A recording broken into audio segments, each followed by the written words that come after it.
Hello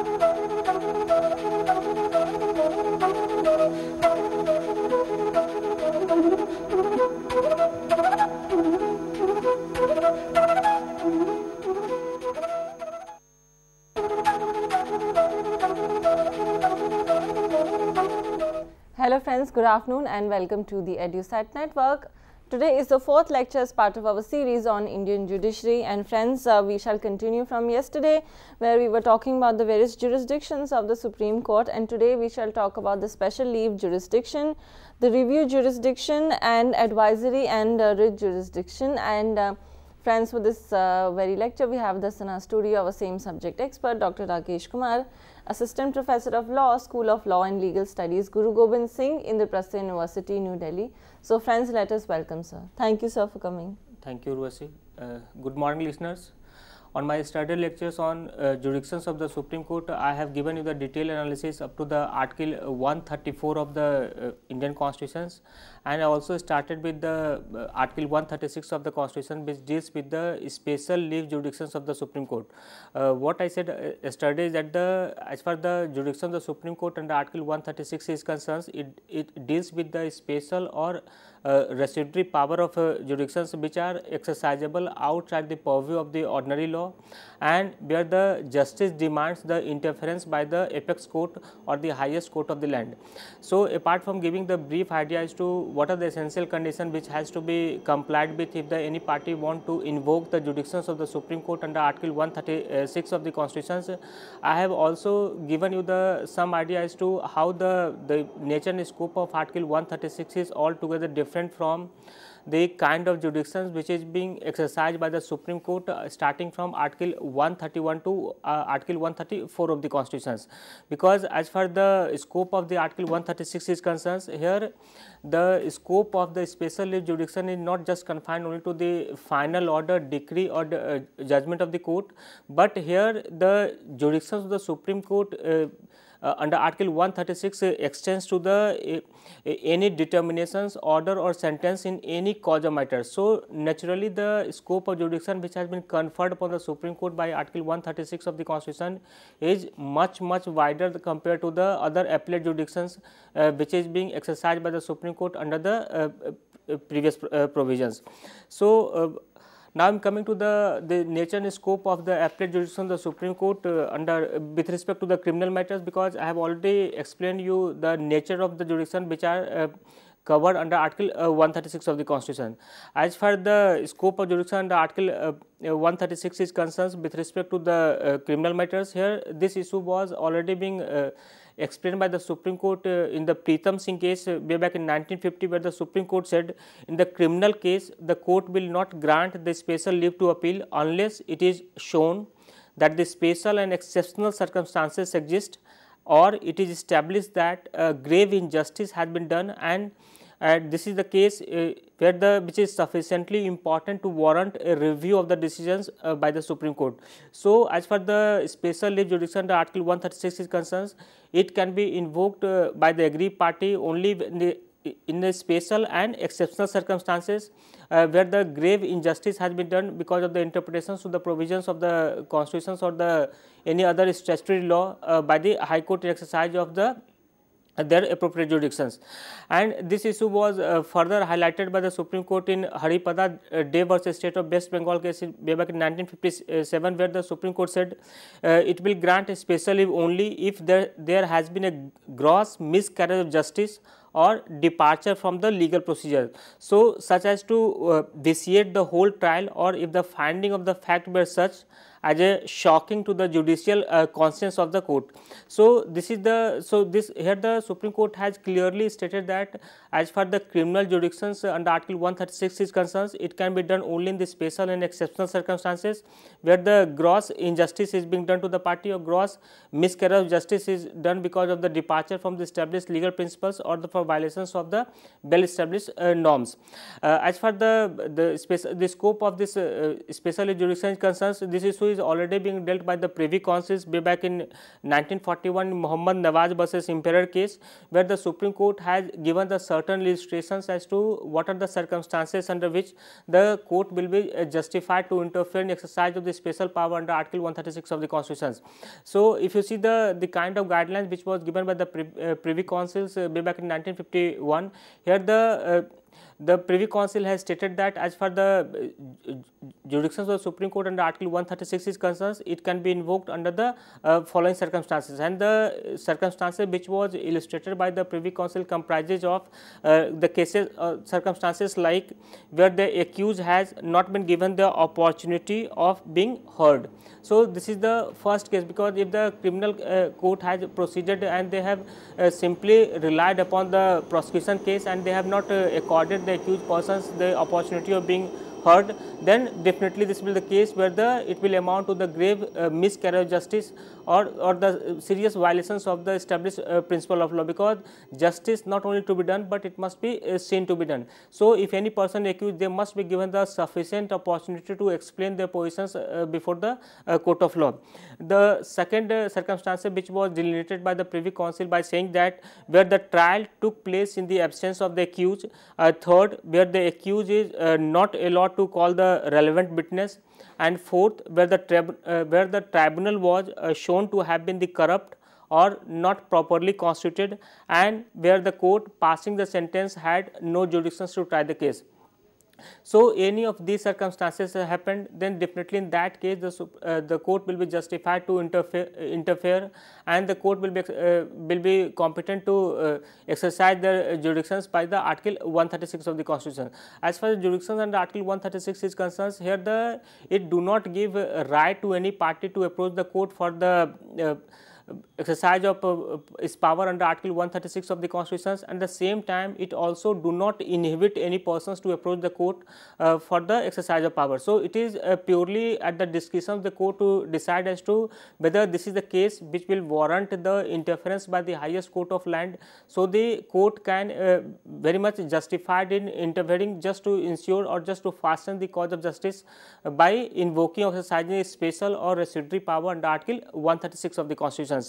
And if you see the scope of this provision, it was further being amplified by the Supreme Court in the Bhagwan Bai case in 1983, where the Supreme Court said in appeal under Article 136, the Supreme Court does not interfere with the concurrent finding of the fact unless it is established that the finding is based on no evidence. Second, the finding is perverse, or it is being such as no reasonable persons could arise at even if the evidence was taken at the face value. And third, the finding is based and built on inadmissible evidence, which evidence is if it is being excluded from the vision would negate the prosecution's case or substantially discredit or impair it. And apart from this, here if the appellate court, such as the High Court, has somehow neglected the vital piece of evidence which would tilt the balance in favor of the convict has been overlooked, disregarded or wrongly discarded, then that will be the sufficient cause for the invoking the jurisdiction of the Supreme Court under Article 136 of the Constitution. Apart from this, the scope of Article 136 was also being explained by the Supreme Court in Union Carbide Corporations versus Union of India case way back in 1991, where the Supreme Court has held that under Article 136 the court has inherent power to withdraw or transfer the original suit pending the district court Bhopal and dispose of the same, and also pending criminal proceeding in the course of the hearing of the appeal arising out of such suit. So, as far the scope of Article 136 vis-a-vis the Article 139 is concerned, which deals with the transfer of the case from the one High Court to other High Court or from the High Court to the Supreme Court is concerned, here the Supreme Court has categorically stated that the Article 139A does not exhaust the power of withdrawal and the transfer of cases to the Supreme Court under Article 136, as well as under Article 142 of the Constitution. Because if you see the provisions of Article 136 as well as the Article 142 is concerned, here the expression any cause or matter has been used. So, because any cause or matter is such a very wide connotations, and it cover almost every kind of proceeding in the court. So, if it is necessary to do the complete justice, so in such cases the court will be justified to interfere, and court can go to the extent of transferring the original suit, even the criminal matters from one court to the other high court, or even transferring to itself for the complete disposal of the case. So, this is how the scope of the Article 136 is concerned. But one thing you have to keep in mind with respect to Article 136 is that if the court has granted the special leave to admit the such appeal, but if the court during the preliminary hearing, if the court find that the appeal is not competent, is not bona fide, or if it pertains to the petty matters, then such case the court will be very much justified to revoke the special leave which was granted to the party to approach the court under Article 136 of the Constitution. So, apart from the jurisdiction of the Article 136 in the criminal matter is concerned, here the scope of Article 136 is also extend to the covering those cases which arises out of the any of the proceedings of the tribunal. Because after the L. Chandra case, what the Supreme Court stated that because it pertains to the Article 323 clause A and B, where the tribunal was somehow being put at par with the High Court, and what about stated that if any person is agree by the finding of the tribunal, then that case they have to directly approach to the Supreme Court. It is not required that they can go to the they can go to the High Court. But now what is being stated in L. Chandra case is that if anybody is agree by the finding of the High Court, then such case they will not have the right to directly approach the Supreme Court, but in the first instance they have to go to the High Court, and by way of appeal from the High Court they can go to the Supreme Court if they are still not satisfied with the finding of the High Court with respect to such a subject or dispute matter. So, as far the jurisdiction of the Supreme Court under Article 136 is concerned, here it is what I stated is that it is not just confined to the final order, decree or judgment, but it extends to the any cause of matters, and it respect to the any court or tribunal. So, here as far the nature and scope of the tribunal as will be covered by Article 136 is concerned, here this issue is also being clarified by the Supreme Court in the various case. So, the first thing you have to examine as to what will constitute the essential features of the such tribunals, so which will qualify them to be considered as competent tribunals where the case can directly go to the Supreme Court under Article 136 of the Constitution. So, as far the nature of the tribunal is concerned, with respect to this, here the such tribunal has to fulfill the certain essential features, and the feature which has been incorporated for the such tribunal is being that such a body or authority for being characterized the tribunal for the purpose of Article 136 must possess the following features. First, it must be constituted by the state and is vested with some functions of judicial power of the state. Second, it must be a body or authority invested by law with the power to determine the questions or disputes affecting the rights of the citizens. Third, such a body or authority is arriving at a decisions must be under duty to act judicially. Fourth, such a body or authority required to act judicially, though not as a court in a strict sense, but it should be invested with the trapping of the court. So, as far the nature of the tribunal under Article 136 is concerned, definitely the tribunal will not include the tribunal which are purely administrative or the tribunal which are exercising the executive functions, or the tribunal which are performing the legislative functions. So, what is necessary that such tribunal must have the trapping of the court, and it must be invested with the judicial or quasi judicial functions of the state. So, as far the nature of the tribunals, because we have the various kind of tribunals under which the matter can be directly go to the Supreme Court under Article 136 of the Constitution. You can take the example of the tribunals like the industrial tribunals, income tax tribunals, labor appellate tribunals, railway rates tribunals. So they are the various kind of tribunals. In fact, we were also having the provisions regarding the elections tribunals, because now the provisions of the election tribunal is being deleted by the constitutional amendment after 1963 on the recommendations of the election commission, where it is being found that all the election dispute was going from the tribunals, and then from tribunals it was going to the high court. So what was happened that in all cases from the high court was going to the Supreme Court. So what happened that if you see the provisions of the Representation of People Act, so what is being prescribed that if any person is having any dispute with respect to any of the election matters, then after the declarations result, after the conclusion of election, they can directly approach the court, whether it's a case of the improper acceptance of nomination paper or case of the improper rejections of nomination paper, or any of the dispute arising of the filing of the elections petitions. So in that case, the first instance they have to approach to the tribunals, and from the tribunal they have to go to the high court. So what was happened that invariably it has become the three tier arrangement. So just to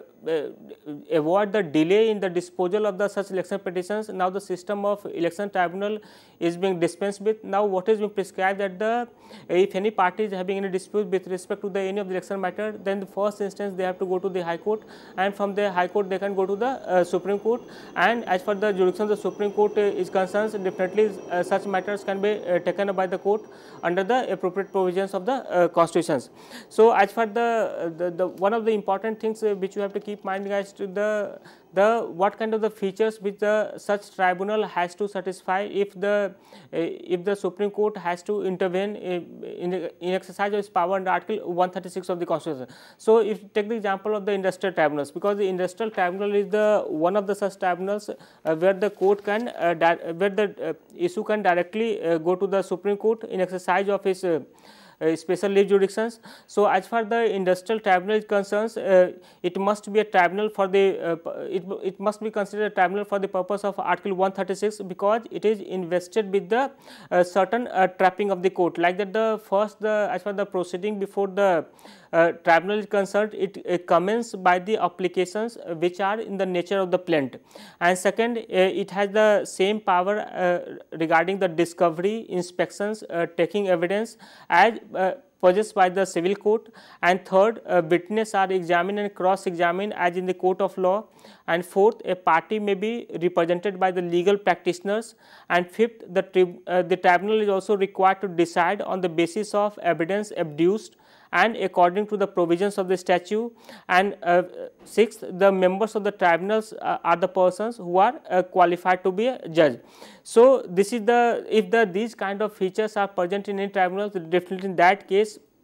here such cases will be entertained by the Supreme Court under Article 136 of the Constitutions. But as far it is not only that it is having some trapping of the court, and if it has been invested with the judicial or quasi-judicial function of the state, then that will be sufficient for the Supreme Court to exercise jurisdiction under Article 136 concerns. If it is a case where the concerned tribunal has exercised the jurisdiction either in the excess of jurisdictions conferred by the statute, or if it has failed to exercise the jurisdictions, or it is a case where there is an apparent error on the face of decisions which was given by the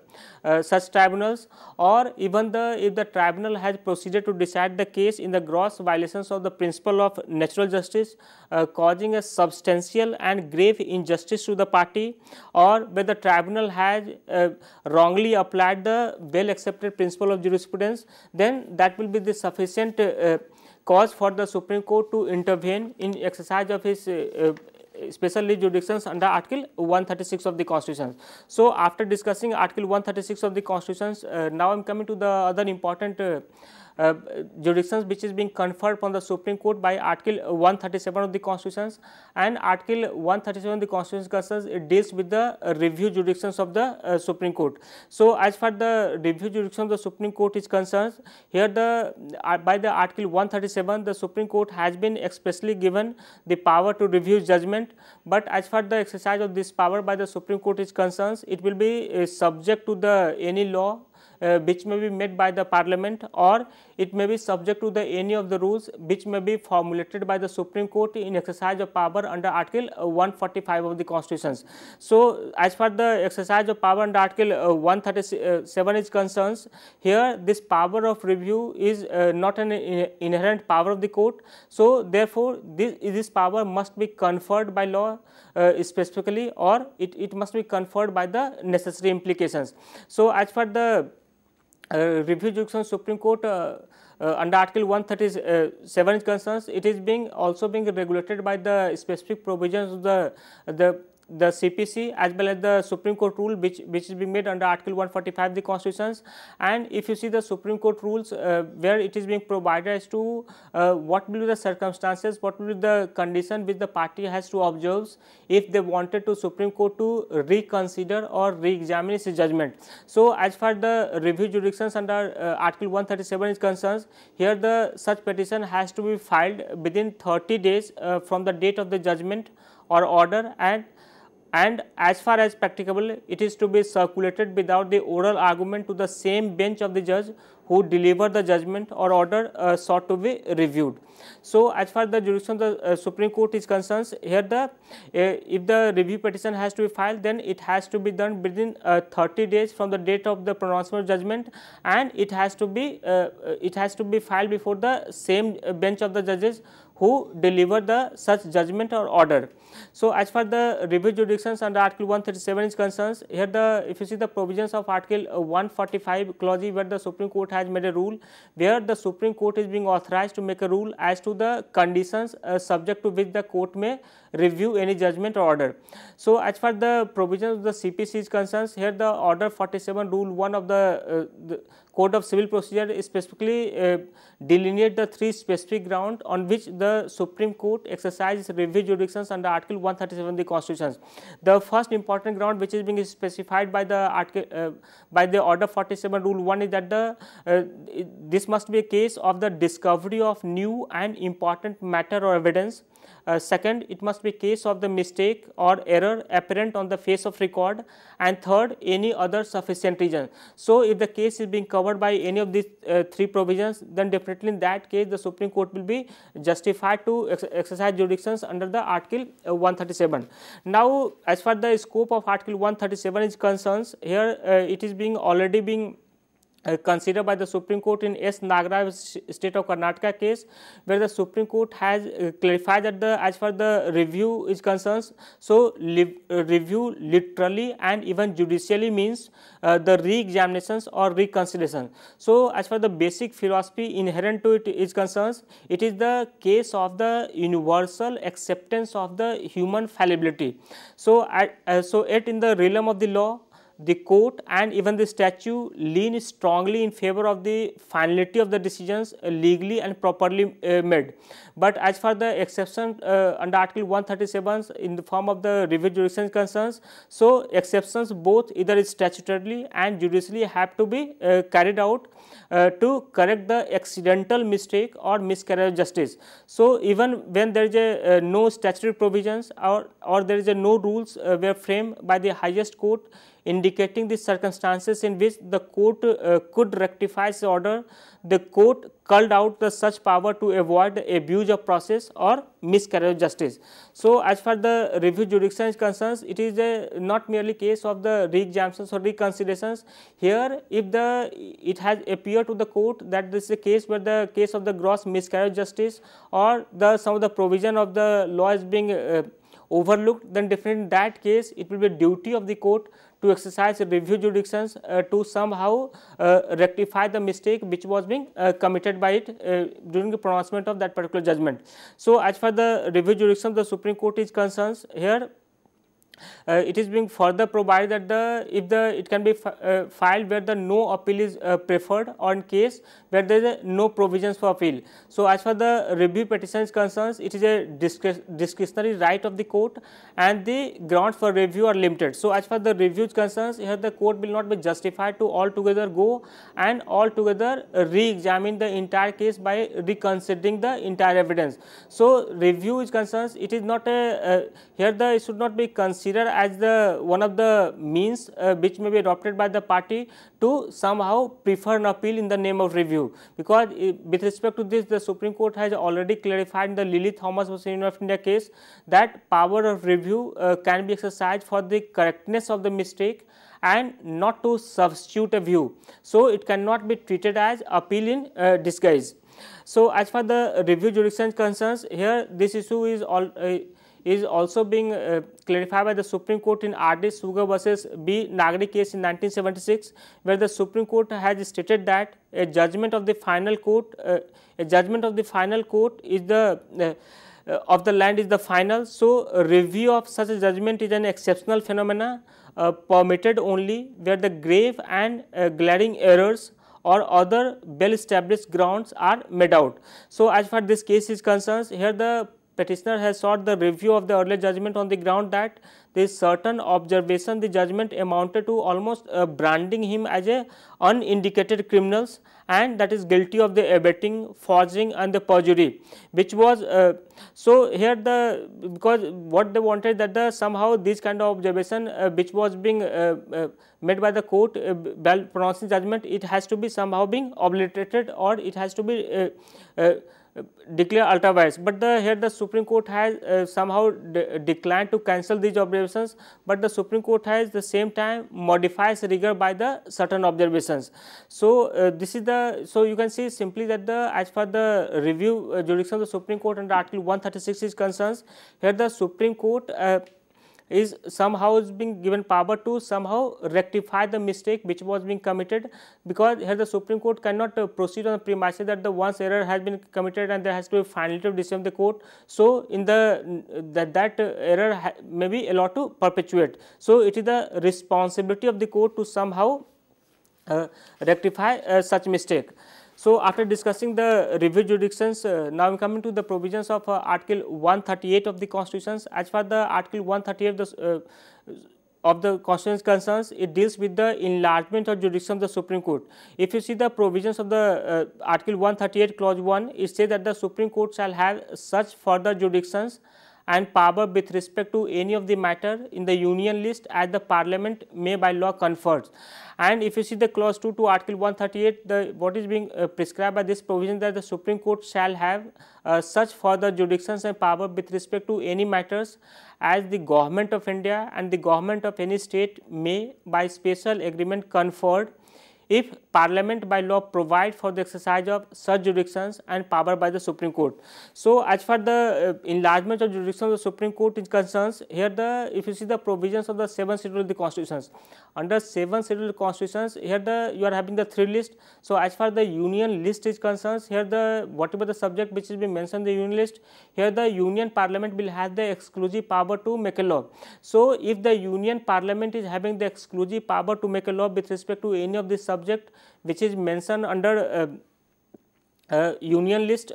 then that case here the it is also competent for the Parliament to decide as to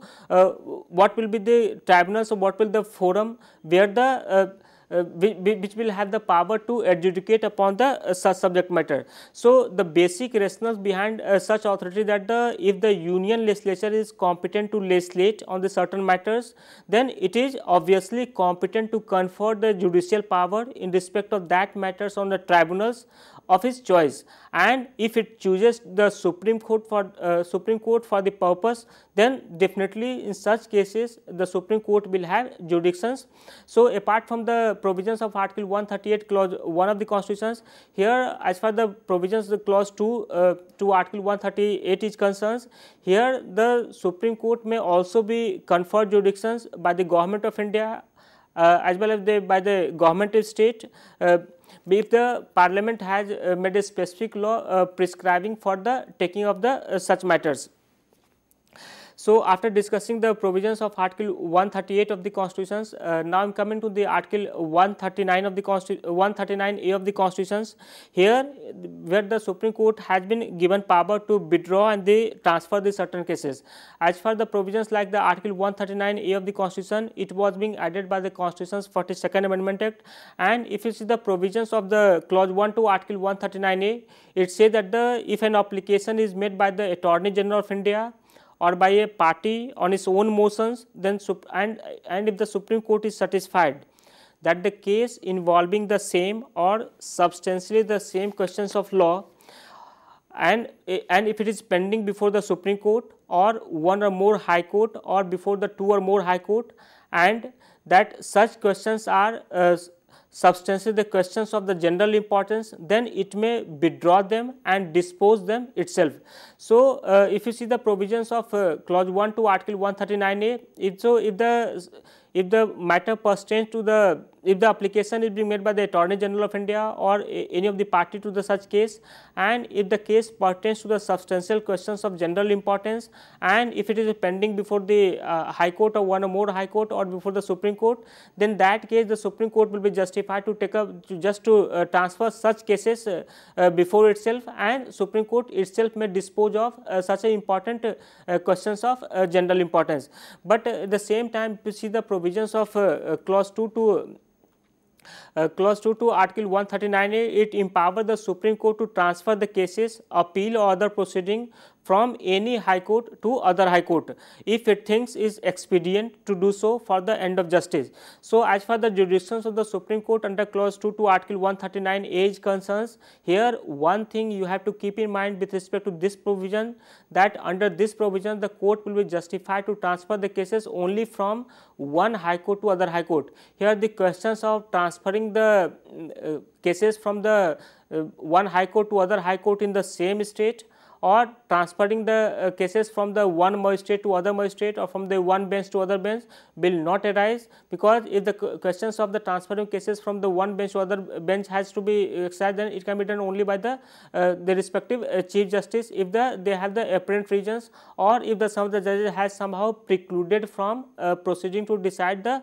such issue. So, as far the clause 2 to article 139 is concerns, here it deals with only with the cases of transferring cases from the one High Court to other High Court. As far the interpretations of this provision is concerns, here this issue is already being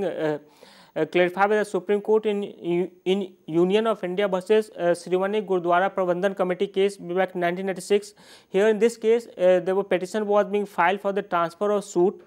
for damage filed in Punjab against the Union of India for loss of the Gurdwara property by respondent as a result of the Operation Blue Star. So, in this case, here the Supreme Court has considered these petitions, and the Supreme Court expressed the view that in view of the usual and sensitive nature of the suit and the extraordinary situations in the Punjab, so therefore, the Supreme Court has very much justified in transferring the case from the Punjab High Court to the Delhi High Court. So, as far the transfer of case from the one court to other court is concerned, with respect to this, Supreme Court has already clarified that this power to transfer the case from one state to other must be used with the circumspections as well as the cautions. So, it is not has to be ordinarily taken care. It is only in the extraordinary situations where it is being necessary, then it can be done so. Here this issue is also clarified by the Supreme Court in the A.R. Antule versus R.S. Naik case in 1988, where the Supreme Court said that as per the power the Supreme Court is concerned, here the Supreme Court has no power under Article 139A to withdraw the case from a special judge and transfer it to the High Court. So, here as far the exercise of power under Article 139 clause 2 is concerned, it can be done only with respect to transfer of cases from one High Court to other High Court. It cannot be used from the transferring case from the special judge to the other bench of the High Court, because as far the scope of this provision is concerned, here the Supreme Court has clarified the Antule case by saying that Article 139A envisages either the interstate transfer of case, that is from the court of one state to a court of other state, or the withdrawal of the case by the Supreme Court itself. So, interstate transfers among the court subordinate to the High Court inter se, or from the court subordinate to the High Court is within the jurisdictions of the appropriate court. It is not for the Supreme Court to decide in exercise of power under Article 139A clause 2 of the Constitution. So, after giving you some idea about the provisions regarding the transfer of cases under Article 139A of the Constitution concerns, now I am proceeding to the other article, that is Article 140 of the Constitution. And if you see the provisions of Article 140 of the Constitution, it deals with the ancillary power of the Supreme Court, and what is being stated by Article 140 is that the Parliament may by law make a provisions for conferring upon the Supreme Court such a supplementary power not inconsistent with any of the provisions of these constitutions as may appear to be necessary or desirable for the purpose of enabling the court more effectively to exercise the jurisdictions conferred upon it by or under this constitution. So, as far the provisions under Article 140 is concerned, here the Parliament may confer the supplementary power of the Supreme Court, but the conferment of such power under Article 140 of the Indian Constitution concerns, it should not be inconsistent with any of the provisions of the constitutions. So, after discussing 140, now I am coming to the other important provisions of the constitution, that is the Article 141 of the constitutions, and it says that it provides for the binding nature of the judgment which is being pronounced by the Supreme Court. So, if you see the verbatums of Article 141 of the constitution, it provides that the law declared by the Supreme Court shall be binding on all court within the territory of India. So, as far the expressions the law declared by the Supreme Court shall be binding on all court within the territory of India is concerned. Here, in terms of Article 141 of the Constitution, the Supreme Court is enjoined to declare law. So, here the term declare is somehow being wider than the term found or made. So, as far the power of Supreme Court to declare law is concerned, here to declare simply means to announce opinions. Indeed, the term made involves a process which the terms declare express but the terms declared express a result. So, here the Article 141 of the Constitution somehow uniquely envisages or recognize the law making power of the Supreme Court under Article 141 of the Constitution. So, as far this provision concerns, here the law declared by the Supreme Court is the law of the land, and it is the precedent for itself and for all the courts or tribunals and authority in India. So, to deny this power to the Supreme Court on the footing that it is only finds law, but does not make it an ineffective, a powerful instrument of justice placed in the hands of the highest judiciary. So, as far the jurisdiction of the Supreme Court under Article 141 is concerned, here most creative role which has been assigned to the Supreme Court under Article 141 of the Constitution, because there is a lot of debate regarding as to what are the proper appropriate functions of judiciary, where the judiciary is only supposed to interpret the provisions of law, or judiciary is also being conferred the power to interpret the provisions of law. So, as far this provision is concerned, here apart from the interpreting the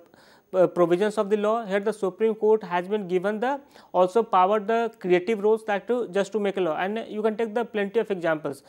Just take the example of Article 21 of the Constitution, how the nature and scope or horizons of Article 21 is being considerably widened by the Supreme Court by rich judicial creativity or judicial interpretations, and the so many other right which was never imagined to be considered as a part and parcels of the right to life under Article 21 is now being considered as the integral component of right to life under Article 21 of the Constitution. Because the moment in Menka judgment, the Supreme Court has come to the conclusion that right to life include the right to live with the human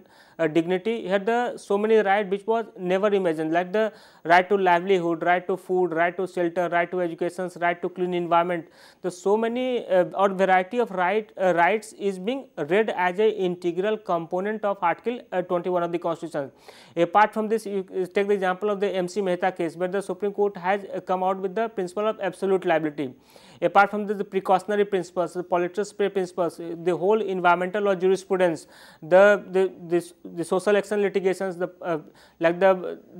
investigative litigations, there are so many creative role which is being performed by the Supreme Court in exercise of power under Article 141 of the Constitution. So, as far the Article 141 is concerned, here the Supreme Court has been definitely given the power not only to declare the law, but also to make a law to just so it is somehow envisage the creative role.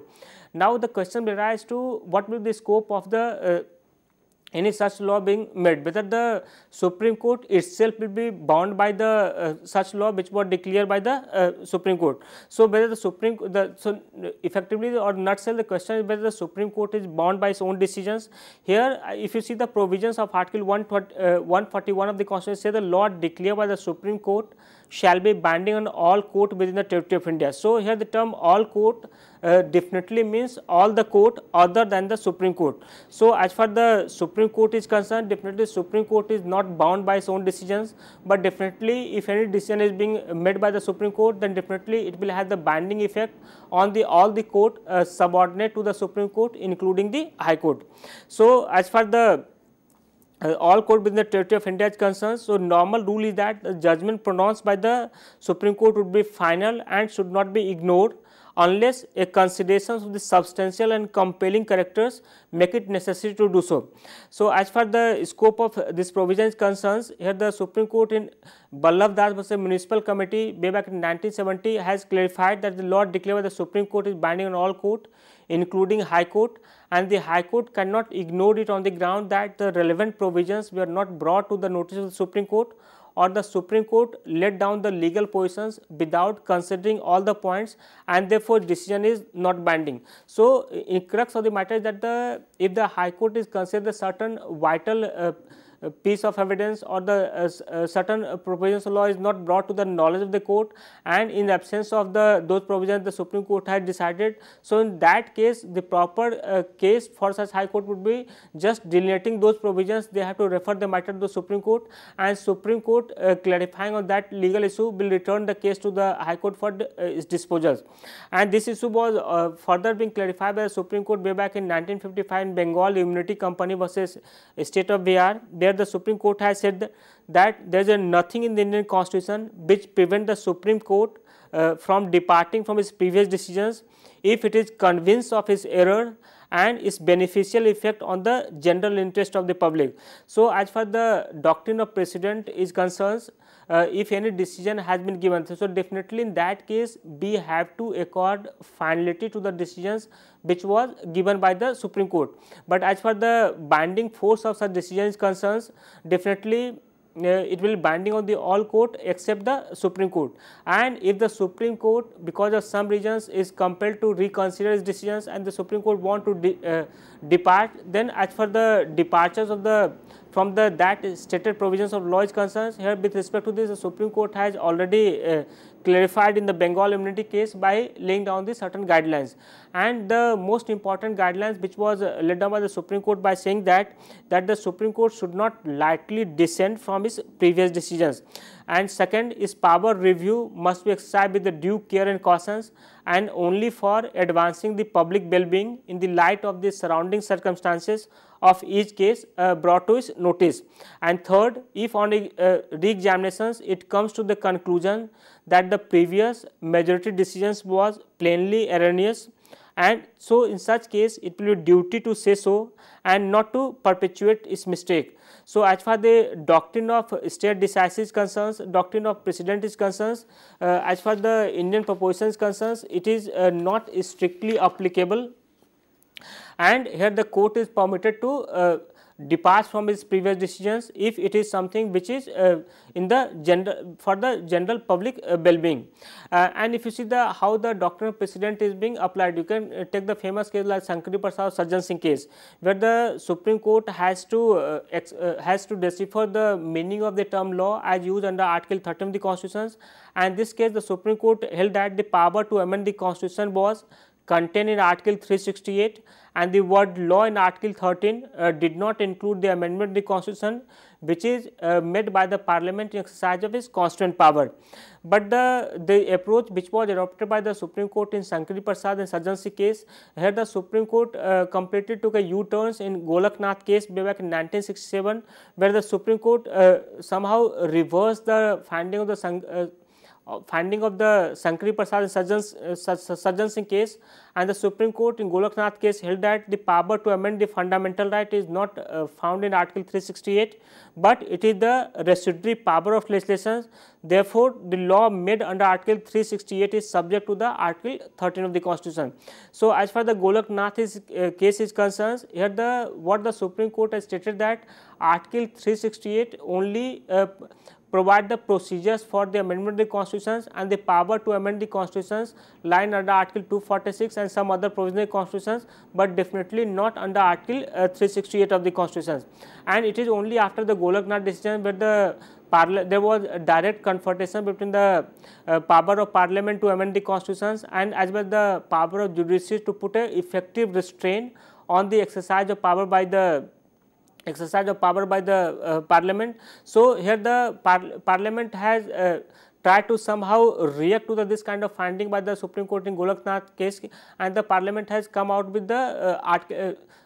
24th Amendment Act, where the Article 368 itself was being amended, and the scope of the amending power itself being enlarged. So, as far the Golaknath case is concerned, here this case is also important, that because in this case the Supreme Court had somehow been applied the American doctrine of prospective overruling. So, doctrine of prospective overruling, so without disturbing the finding of the court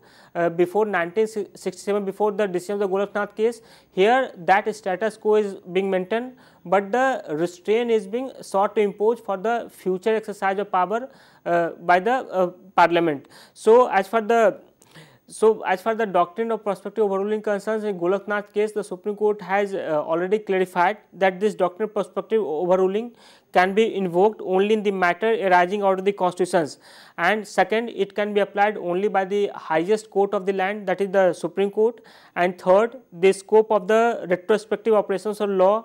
declared by the Supreme Court superseding its earlier decision is left to the discretions to be molded in accordance with justice of the cause or matter before it. So, after the Golaknath case, it was not the end of the matters. Here in Keshavan Bharati case, again the Supreme Court has somehow overruled the finding of the Supreme Court in Golaknath case, and the Supreme Court by majority held that the Golaknath case was wrongly decided. So, the Supreme Court had decided to overrule. But the thing that the interpretations of the term law as used under Article 13 of the Constitution as well the Article 368 clause 4 and 5 is concerned, it is somehow being restored by the Supreme Court in Keshavan Bharati case, where the Supreme Court stated that the word law in Article 13 did not include amendment because of the Constitution, because it is passed under Article 368 of the Constitution, and Article 368 is somehow deals with the constituent power of the parliament to amend any provisional constitution. So, as far the doctrine of precedent or doctrine of state decisis concerns, it is not strictly applicable in Indian situations, and it has to be modified as per the interpretations which may be given by the Supreme Court in interpretations of provisions of Article 141 of the Constitutions. So, as far the doctrine of overruling the earlier decisions concerned, definitely this power is lie with the Supreme Court, but as far the overruling concerns, it cannot be done by the bench of the co-equal bench. So, if any parties agree by the such, and if they wanted that the earlier decision needs to be re-examined or relooked, then definitely that case, such cases needs to be transferred to the larger bench. So, larger bench will have the propriety or right to re-examine the interpretation which was given by the Supreme Court under Article 141, and if it appears to the Supreme Court that the law declared needs to be modified because of change of circumstances, because the change of the interpretation of provisions of law, then definitely it can be done. So, after dealing with the doctrine of precedent or state decisis, now I am coming to the other important provisions of the constitutions, that is regarding the Article 143 of the constitutions, and it is deal with the advisory jurisdictions of the Supreme Court. So, if you see the provisions of the Article 143, the clause 1 say that if any time it appears to the President that the questions of law or fact has arisen or likely to arise, which is of such a nature and of such a public importance that it is expedient to obtain the opinion of the Supreme Court, upon it, then he may refer the questions to that court for considerations, and the court may, after such hearing as it think fit, report to the President his opinion thereon. So, as far the advisory jurisdiction of the Supreme Court under Article 143 clause 1 is concerned, here the Constitution's maker has used the word may. So, they have not used the word shall as it is being used under the clause 2 to Article 143 of the Constitution. So, now question is to what is the meaning of the term may under Article 143. So, as far the term may is concerned, here Supreme Court is not bound to answer the reference which is being made to the President under Article 143 of the Constitution, and it is for the purely a questions of matter of discussions for the court. So, if because of some reasons the court think that it is not appropriate to express opinion, then definitely in that case they can refuse or decline to express opinion, and matter can be referred back to the President without expressing opinion with respect to the certain questions of law which may be referred to it by the President. So, as far the scope of Article 143 clause 1 is concerned, here this issue is already being clarified by the Supreme Court in the Kerala Education Bill way back in year 1958, where the Supreme Court has laid down the certain principles or certain principles or guidelines which has to be observed by the court regarding the advisory opinion, and the Supreme Court stated that discussions in this matter and in proper case and for good reasons to refuse to express opinion is a question submitted to it. So, it is for the totally a discretionary for the court. It is not something which the court is under obligations to express opinion if any questions of law or any questions of fact is being referred to it by President under Article 143 clause 1 of the Constitution. The second important thing which was stated by the Supreme Court in Kerala Education Bill case by saying that it is for the President to decide as to what question should be referred to the court, and if he does not entertain any serious doubts on other provisions, then it is not for any party to say that the doubt arise also out of them. And the third important thing which the court stated that President may formulate for advisory opinion of the Supreme Court questions of fact and law relating to the validity of the provisions of the existing law or in regard to the validity of the provisions proposed to be included in the bill which the legislature is proposed to formulate, or any other important questions of the constitutional importance. So, as far the advisory jurisdiction is concerned, it may with respect to the any existing provisions of law, or it may with respect to the any proposed law or the proposed bill, because it is not that the proposed bill will definitely be subject to the scrutiny by the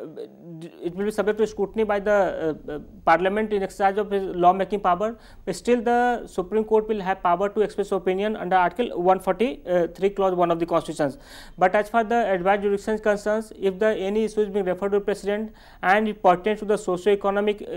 nature of the socio-economic issue, or it is a political questions, or it is not something which is germane or relevant to the provisions of law, then definitely in that case the Supreme Court can definitely decline to express a view. So, as far the nature of the advisory opinion is concerned,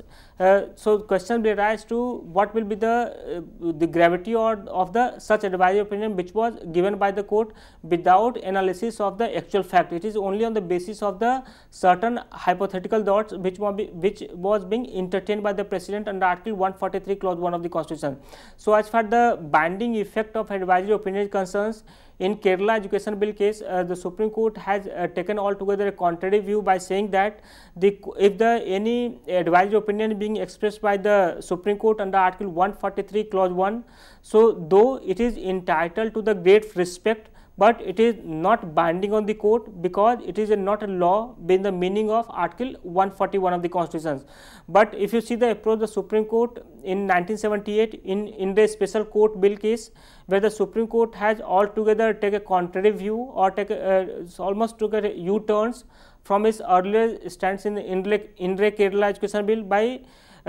deciding the issue in the favor of the binding nature of such advisory opinion by saying that the Parliament has power to establish special court for trial of the emergency offence, but subject to the certain procedural safeguard. So, as far the binding nature of the concerns, here the Supreme Court has said that if any such advisory opinion is being expressed by the Supreme Court in exercise of power under Article 143 of the Constitution, then it will be binding on all court except the Supreme Court. So as far the binding nature of the such advisory opinion for the President is concerned, here the President, though he may refer the certain issue for clarification by the Supreme Court, but President is not bound to act on the advice which was being tendered by the Supreme Court in exercise of his advisory opinion.